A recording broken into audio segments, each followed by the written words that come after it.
नमस्कार दोस्तों, छत्तीसगढ़ में सीजी व्यापम ने पटवारी का नोटिफिकेशन जारी कर दिया है। पटवारी का जो फॉर्म है आप 4 मार्च से फिल कर सकते हैं और लगभग 10 अप्रैल, आप एक बार इसको क्रॉस चेक कर लीजिएगा, 10 अप्रैल को जो है पटवारी का एग्ज़ाम है। तो हम आज से पटवारी की तैयारी शुरू करेंगे, जिसमें हम कंप्यूटर पर मेरा विशेष फोकस रहेगा। मैं कोशिश करूँगा कि आपको पूरा सिलेबस करवा दूँ, पर मैं जो है कंप्यूटर से स्टार्ट करूँगा। तो सबसे किसी भी एग्ज़ाम का तैयारी करने का सबसे अच्छा तरीका होता है कि आप प्रीवियस ईयर के क्वेश्चन पेपर्स को सॉल्व करें। तो आज हम 2017 के कंप्यूटर में जो पटवारी की परीक्षा हुई थी, सीजी व्यापम ने लिया था, उसके कंप्यूटर पार्ट को सॉल्व करेंगे। ओके, तो वन बाय वन ट्राई करते हैं। मैं कोशिश करूँगा पूरा सिलेबस कंप्लीट करने की, बट आज कंप्यूटर से स्टार्ट करते हैं।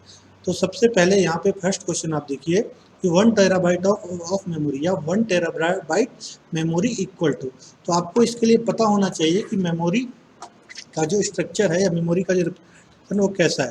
तो सबसे पहले टेराबाइट होता है, देन गीगाबाइट होता है, सबसे बड़ा टेराबाइट, देन गीगाबाइट जिसको जीबी कहते हैं, देन मेगाबाइट जिसको हम एमबी कहते हैं, देन केबी किलोबाइट और फिर बाइट।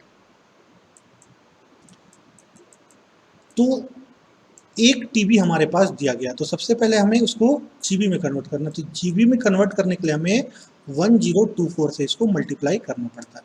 ओके, तो ये जीबी में कन्वर्ट हो गया। अब हमें अगर एमबी में कन्वर्ट करना है तो 1024 से मल्टीप्लाई करेंगे तो ये एमबी में कन्वर्ट हो गया। अब एमबी से हमें केबी में कन्वर्ट करते हैं, तो 1024 अगर इसमें मल्टीप्लाई करेंगे तो ये किस में कन्वर्ट हो जाएगा, केबी में। और केबी से बाइट में कन्वर्ट करने के लिए 1024 से मल्टीप्लाई कर देंगे। तो आप देख सकते हो कि 1 2 3 4 टाइम 1020 अगर हम कर लेते हैं, जो कि ऑप्शन सी में है, तो इसका करेक्ट आंसर होगा option C. Okay, now question number 2, एक फाइल जिसमें अपेक्षित रूप से स्थायी डेटा रखा जाता है, परमानेंट डेटा। तो परमानेंट डेटा रखा जाता है सीक्वेंशियल फाइल में। सीक्वेंशियल फाइल में जो है आपका परमानेंट फाइल्स को रखा जाता है। नेक्स्ट, एक पीओएस मशीन हेतु निम्न में से क्या सही है।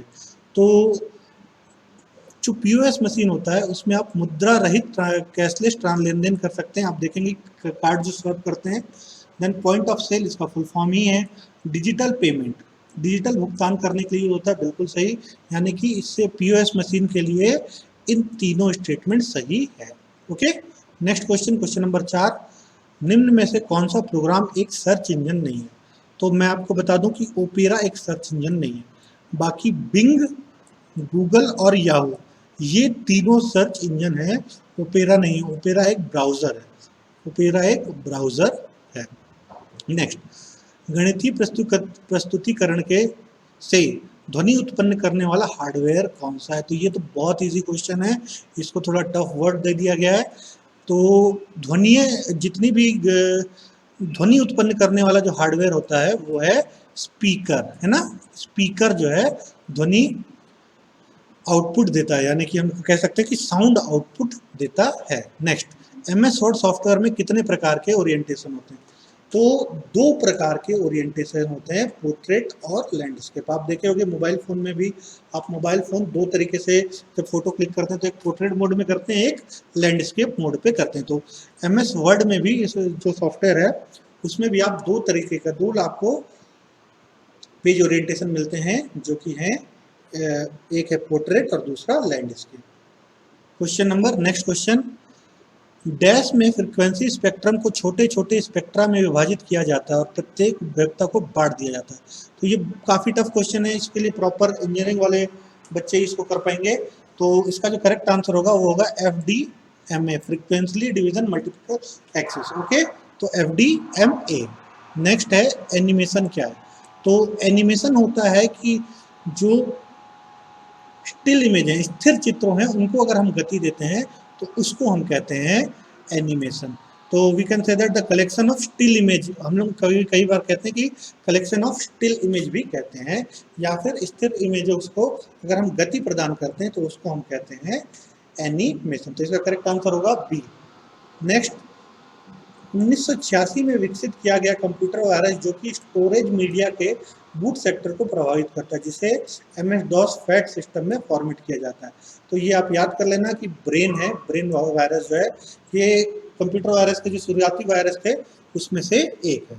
नेक्स्ट, MS एक्सेल सॉफ्टवेयर में सेल में फॉर्मूला लिखने हेतु कौन से चिन्ह का उपयोग किया जाता है? तो इक्वल टू जो चिन्ह है उसका, जैसे हम ये सिंबल करेंगे तो आपके जो MS एक्सेल का जो सेल होगा उसमें फॉर्मूला लिख सकते हैं। नेक्स्ट, वेबसाइट निर्माण हेतु फ्री ओपन सोर्स सॉफ्टवेयर कौन सा है? तो ये भी थोड़ा टफ है, अगर आप इंजीनियरिंग बैकग्राउंड से नहीं है तो थोड़ा टफ हो जाता है। तो PHP जो है वो आपका ओपन सोर्स सॉफ्टवेयर है, जिसकी मदद से हम कोई भी जो है वेबसाइट बना सकते हैं, वेबसाइट का निर्माण कर सकते हैं। ओके, तो ब्राउजिंग वेबसाइट के लिए किस प्रोटोकॉल का यूज किया जाता है? तो ये तो रट लो, ये क्वेश्चन आता ही आता है। HTTP hyper text transfer protocol जो है वेबसाइट के लिए वेबसाइट को ब्राउज करने के लिए यूज होता है। इसके बाद क्वेश्चन नंबर 13, यह एक एंटीवायरस सॉफ्टवेयर नहीं है। इन यहाँ पे 4 ऑप्शन दिए हैं, इसमें से एक एंटीवायरस सॉफ्टवेयर नहीं है। फर्स्ट ऑप्शन है क्विक हिल एक एंटीवायरस है और बहुत फेमस है। देन कैस्परस्काई भी है, नॉर्टन भी है और पाइथन एक प्रोग्रामिंग लैंग्वेज है। इसलिए आपका करेक्ट आंसर क्या हो जाएगा? Option D, Python. Question number 14, XD picture card digital camera के लिए मेमोरी कार्ड है। XD का फुल फॉर्म क्या होता है? तो XD का फुल फॉर्म होता है एक्सट्रीम डिजिटल। ओके, तो आप एक्सट्रीम डिजिटल, जो कि ऑप्शन बी है, उस पर आप क्लिक करिए। नेक्स्ट, थर्मल प्रिंटर के लिए उपयोग होता है। तो देखिए, थर्मल प्रिंटर के लिए इन तीनों में से कुछ उपयोग नहीं होता। थर्मल प्रिंटर के लिए एक केमिकल का यूज होता है जो कि आपके पेपर को गर्म करके आपको उसमें प्रिंट करता है। ओके, तो आप इनमें से कुछ नहीं लिखेंगे।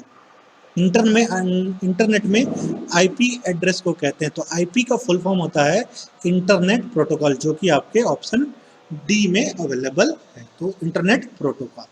देन इसके बाद क्वेश्चन नंबर 17, निम्न में से कौन से प्रिंटर से प्रिंट प्राप्त करने हेतु फोटोकॉपी तकनीक का उपयोग किया जाता है? तो फोटोकॉपी तकनीक का उपयोग किया जाता है लेजर प्रिंटर में। लेजर प्रिंटर में जो है फोटोकॉपी तकनीक, जो सेम तकनीक फोटोकॉपी के लिए यूज की जाती है वो इसमें यूज की जाती है।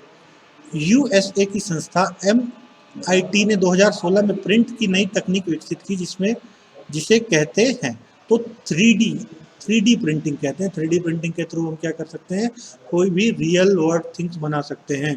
ओके, तो आप 3D प्रिंटिंग याद रखिएगा। क्वेश्चन नंबर 4, किस डिवाइस में डेटा को स्टोर करने के बाद उसमें परिवर्तित नहीं कर सकते और हटा नहीं सकते? तो फ्लॉपी डिस्क में आप डेटा को एक बार परमानेंट स्टोर करते हैं तो उसको आप हटा नहीं सकते।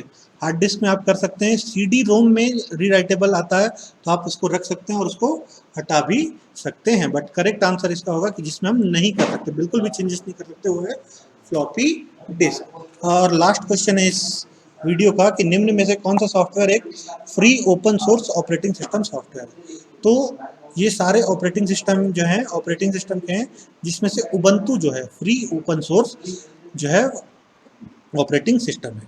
तो ये 2017 में पटवारी में आए हुए क्वेश्चंस हैं, जिसको मैंने आपको सॉल्व करके दिखाया है। नेक्स्ट वीडियो में हम 2019 के 2019 के क्वेश्चंस को सॉल्व करेंगे। तब तक के लिए अगर आपको ये वीडियो पसंद आए तो इसको लाइक ज़रूर करना, शेयर करना और सब्सक्राइब ज़रूर कर देना। तब तक के लिए thank you so much. Next video जल्दी हम लेकर आएंगे।